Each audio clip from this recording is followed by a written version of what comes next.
गाई क्षीर रे फैट थाए तो सेटा से मानकर असुविधा करिबो मोटा बेसी हे जिवे जो माने वेट लॉस पई चिंता करचंती से माने सोया मिल्क नै परिबे। नमस्कार, वर्तमान आपण देखुथिबे सुपर मार्केट रे विभिन्न प्रकार क्षीर आसुची आपणकर जेमती सोया मिल्क आसुची, ओट्स मिल्क आसुची, आलमंड मिल्क आसुची, विभिन्न प्रकार मिल्क आसुची। तो आज आमे कथा हबा जे जोटा पुराना आमे पिला दिन रु खाई आसुचे गाई क्षीर काओ मिल्क भलो ना सोया मिल्क भलो। देखंतु काओ मिल्क पिला दिन रु आपण खाइचंती जो काओ मिल्क अछि जो क्षीर गाई क्षीर हो महिषी क्षीर हो एई जो एथिरे कैल्शियम भरपूर परिमाण रे थाए, फैट्स भी थाए एई विभिन्न प्रकार जेते कि न्यूट्रिएंट जेते कि आपण को विटामिन आपण काओ मिल्क रे पाइबे।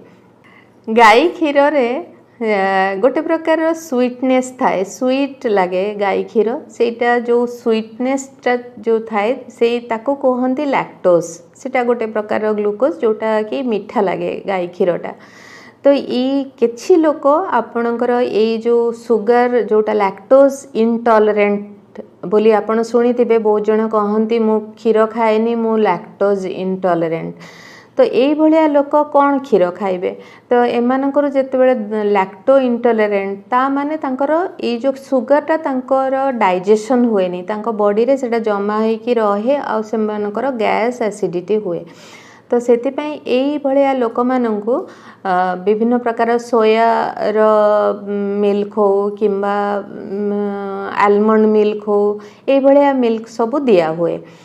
तो जो आउ किछि लोक अछंती जो माने वीगन जो माने कि कहंती एनिमल प्रोडक्ट आमे खाइबोनी माने नॉनवेज तो खांतीनी एनिमल प्रोडक्ट जेमती क्षीर हो छेना माने जहाँ भी क्षीर रे तैयारी एवं महू एई भलिया जिंस गुडाक से माने खांतीनी कारण से माने कहंती वीगन। तो एमानक पई भी प्लांट बेस्ड किछि क्षीर दरकार। तो प्लांट बेस्ड क्षीर रे soya milk, almond milk, oats milk एई भलिया मिल्क आजिकली मार्केट रे मिलुची। किंतु प्रकृत रे जदि आपण चाहूचंती कैल्शियम आपणकर बोन हेल्थ स्ट्रांग करिबा पई आ आपणकर इम्यूनिटी स्ट्रांग करिया पई तो आपण गाई क्षीर खांतु। किंतु जदि आपण गाई क्षीर जेमती कहिली कि हजम होनी ताहले आपण सोया मिल्क निश्चित भाव रे सोया मिल्क को चेंज करि परिबे। आउ सोया मिल्क रो किछि स्वीटनेस न थाए सेटा जेहेतु सोयाबीन गोटे सीड्स तो सोयाबीन रो तार गोटे बीन रो गोटे सीड रो स्मेल सेतरे आसे मिठा रहेनी। सेति पे आपण मार्केट रे देखिथिबे सोया मिल्क रे जेमती चॉकलेट मिसा हुए, chocolate soya milk, vanilla soya milk, strawberry soya milk एमती विभिन्न प्रकार रो फ्लेवर आ सुगर देकी याकू बिक्री करा हुए।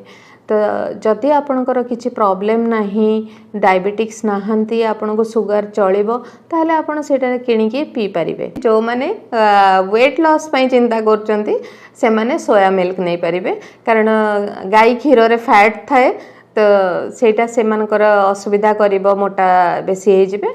तो सेति पई से माने फैट लॉस पई सोया मिल्क को पी परिबे। मैम जो माने आपण जे कहले कि लैक्टोजन इनटॉलरेंट जो मनकर थाए से माने माने सोया मिल्क को यूज कर परिबे। तो हमें जो देखिए वृद्ध व्यक्ति किबा शिशु से मानको पई हम सोया मिल्क यूज कर परिबे कि निश्चय भाव रे सोया मिल्क यूज करि परिबे। छोट पिला माने भी खाई परिबे, बड़ माने भी खाई परिबे, वयस्क माने कारण ये यार डाइजेशन इजी बहुत जल्दी डाइजेस्ट हो जाए कारण एतरे फैट न थाए, लो फैट थाए। तो से भल डाइजेशन रे बहुत भल हेल्प करे।